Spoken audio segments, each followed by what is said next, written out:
I saw you once at the Beverly Hills Hotel, and you were in your tennis outfit. You really have great buns. He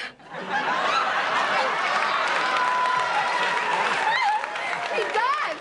You've got a great butt. Great buns, did you say? Yes. Well, isn't that nice? You really do. Johnny Carson was the most controlled host on TV until these women started hitting on him. These are women who flirted with Johnny Carson, Madonna's first talk show Flirtation. Boucher, obviously, to enhance the bust? The bust line, yeah. Well, it's French. Yeah? Yeah. Yeah, well, it's very attractive. Thank you. I want to thank you for coming here tonight. I don't see you very often on television, except unless it's one of your specials. I saw you on Saturday Night Live once a couple of years ago, and you were excellent in that. Thanks. It was Yeah. fun. This is the first talk show I've ever done. Really? Yeah. How come? I don't know. You feel uncomfortable when you do them? No, I don't feel uncomfortable. I don't know. I never thought about doing one. But Yeah. I figured if I was going to present myself as a virgin to anyone, it should be you. Madonna walks into this interview like she already knows the desk and brings a sharper kind of flirtation that seems deliberate. I suppose there has to be a first in my life. So, anyway, I bet you're the first girl that you spoke to in a bustier. Yes, I think you are. Yeah, at least on television. Yes. At least on television. Yeah. Rosanna Arquette compliments Johnny's buns. Take it easy. This is not life or death, you know. You've Okay. always got movie jobs. How are you? I'm fine. First time we've met. Mm-hmm. Although did we meet before? No, we never. No, go ahead if we did. Met. I saw you once at the Beverly Hills Hotel, and you were in your tennis outfit. You really have great buns.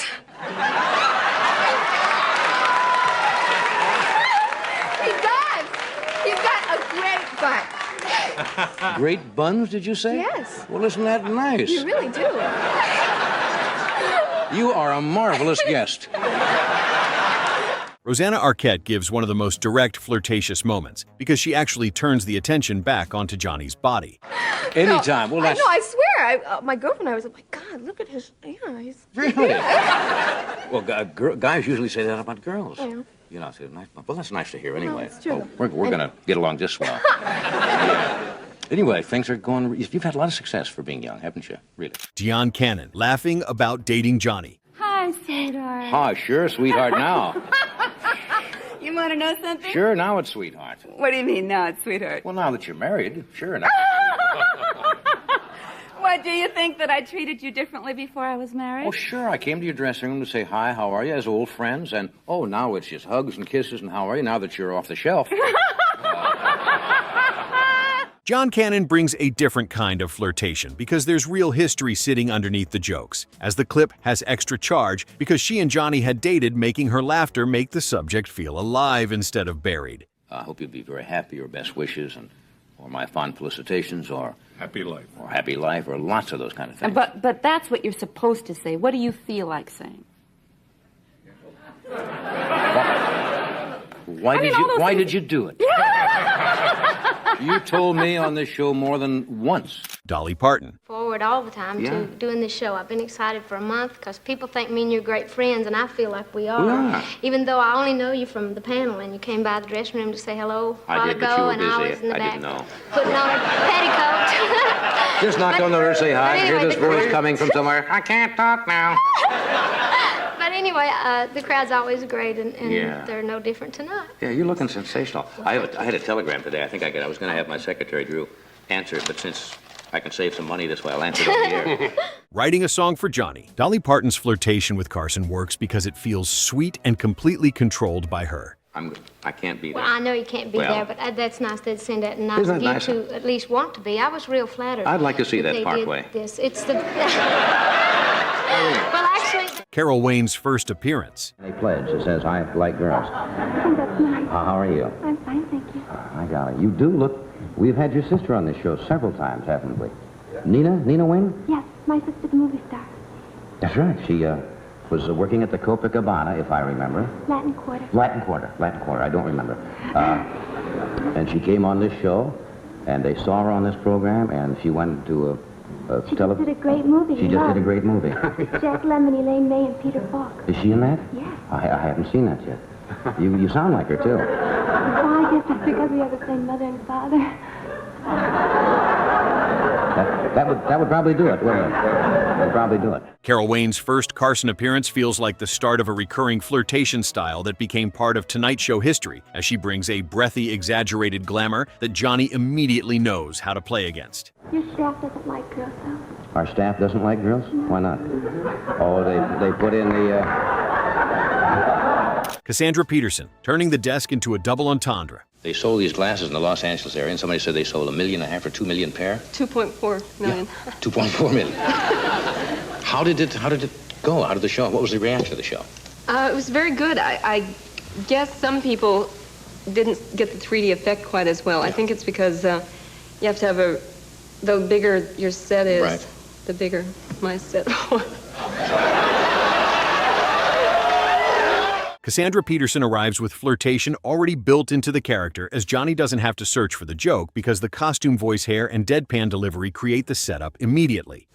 Sometimes no. I had a fight with someone one day, actually fighting, arguing and saying, I am Elvira. They were saying, no, you can't be on and on for a long time. You should just keep the wig in the trunk of the car or something, and the pull dress. It out like an American Express card. How does... Angie Dickinson flirts with Carson. Or do they bring in a... We had usually when the stunts, no.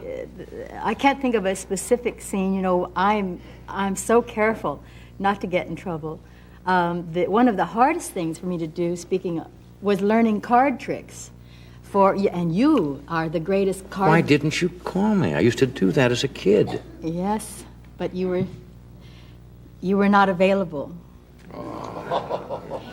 That was the hardest thing I could. Do you have to learn to shuffle and deal, you mean? Yeah, and I learned to do the cut in one hand, and I used to learn to do the spread on the cards. I have a whole course on that is taught in the home.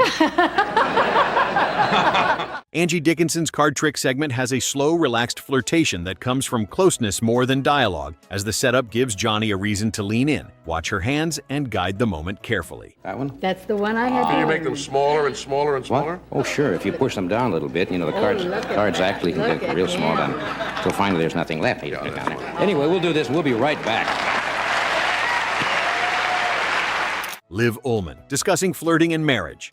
And he was watching it 3 hours before it was sent here, and I wasn't home after he had watched it. Right. And you had said something about, at the end of the show, you know where I'm going now. Oh, yeah, because we were making contact, and I said, well, you know where I'll be going after the show, right? I know, and so I came home late, and he was sure I was with you. Liv Ullmann gives Johnny a more intelligent and reflective kind of flirtation, as the topic itself pulls the conversation into romance marriage and the way people charm each other. Sometimes people in the entertainment business do those things because they're kind of silly and... Well, I tried to, but I really liked you, and he saw that. And She doesn't perform the obvious bombshell routine, which makes the segment feel more grown up. Carson has to meet her with wit instead of easy compliments. And I think I met, that was your husband? Yes, he came. I mean, he never goes when I do a television thing, never. And today he insisted. Because Ullmann's appeal is thoughtful and serious. The flirtation comes through in the way they discuss attraction, almost like they're analyzing it while still participating in it. I believe in long engagements. You do? Were you engaged long before you were married? No, I wasn't engaged at all, but you see, I had been married once before. Well. I'm not Mother Teresa myself, you know.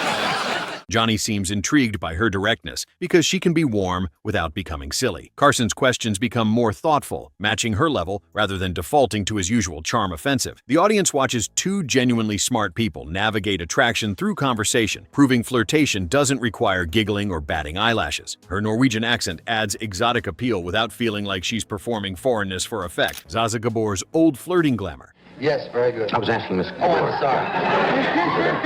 sorry. Was it a good picture? I never saw it. But we made a very, very funny and very good special last year, and I saw Jerry was an angel. I really adored you then. We had a wonderful time. Thank you, I sir. must say. How have you been? I'm only mad with you because, you see, I'm in a play here in 40 colors, and I have to be there in exactly 10 minutes. And you talked so much, I am late now. Well, if they wanted Johnny Belinda, they could have booked the... He did it. He did that all that time. Oh, excuse me. He's throwing me again. Zsa Gabor's Carson energy is pure old Hollywood flirtation polished into a persona she could switch on instantly, as she doesn't flirt like a nervous guest hoping Johnny will notice her because her whole public image already assumes the room is watching. The charm comes from how casually she treats attention, as if compliments and teasing are simply part of normal conversation. Seeing if there was anything left.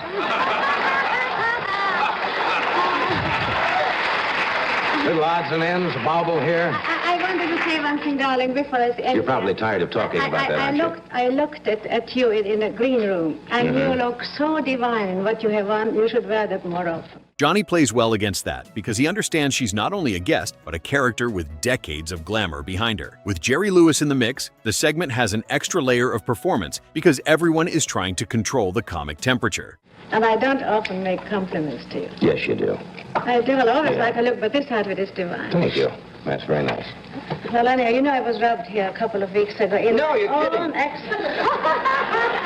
in my own ex-husband's battalion. These two big men with guns in my face. Zsa's flirtation works through voice timing and that famous darling style of delivery. Carson has to stay alert because she can turn a small line into a suggestive moment without raising her voice. She belongs on this list because her entire couch presence is built around making men react while pretending it's effortless. Her Hungarian accent becomes a weaponized charm, making even simple words sound like private invitations. The multiple marriages give her flirtation a knowing quality, suggesting she's played this game successfully many times before. Two big men with guns. They came in the elevator.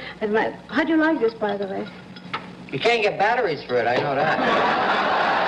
How do you like this? Look at it. It's magnificent. You know the famous Carlman diamond has a curse on it. Man-made. Johnny's amusement is visible because he recognizes a professional charmer operating at the highest level. Zsa treats the interview like a performance within a performance, never breaking character even during casual moments. Her jewels and gowns presentation create a complete package that Carson has to navigate carefully. The segment proves that manufactured glamour can still create genuine chemistry if the performer commits completely. Lewis becomes almost a bystander watching two experts trade flirtatious volleys back and forth. Teresa Ganzel's sketch Flirting. We'll get back. And I was going to quit at 25, but no, I'm going to do another year. Friends!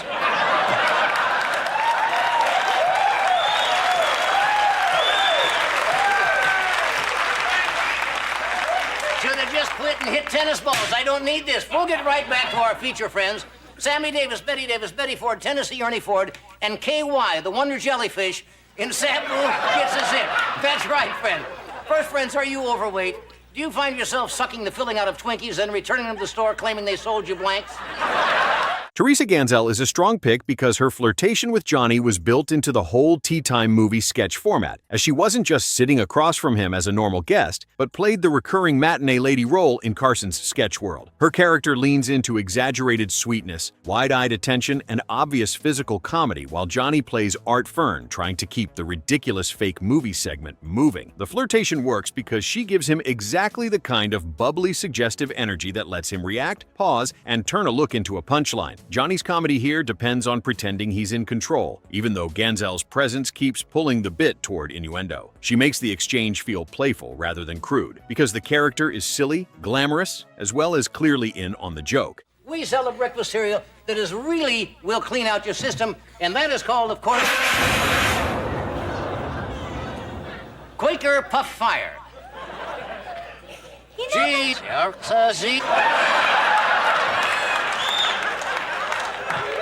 The audience gets the fun of watching Johnny's old salesman persona collide with a woman who knows how to weaponize charm for laughs. It fits the list, because Ganzel's flirting isn't hidden in chemistry or rumor, but right there in the performance. Her recurring appearances created a comfortable chemistry that let both performers push boundaries incrementally. The sketch format gave them permission to be more suggestive than a traditional interview allowed. Ganzel's blonde bombshell character became shorthand for a specific type of Carson-esque flirtation. Her willingness to commit physically to sight gags made the segments feel more alive than pure verbal comedy. Carson's Art Fern character lets him play dumber and more susceptible to her charms than his actual hosting persona. The fake movie titles and double entendres created an endless supply of opportunities for suggestive exchanges. Ganzel proved that sketch comedy could generate chemistry just as powerful as real interviews. Johnny Carson spent 3 decades being unflappable until these 10 women walked onto his stage and proved that the fastest way to make America's smoothest host lose his words was to refuse to be charmed. round, and instead do the charming themselves, turning every segment into a battle. Carson couldn't win because his usual weapons didn't work against guests who arrived already knowing the game, from direct compliments about his body to songs written just for him. These moments captured the rare times when Carson became the entertainment instead of the entertainer, showing that confidence always beats cool. Which of these flirtatious moments do you think caught Johnny the most off guard? Drop your answer below and subscribe for more. Tonight's show proof that even legends have their limits.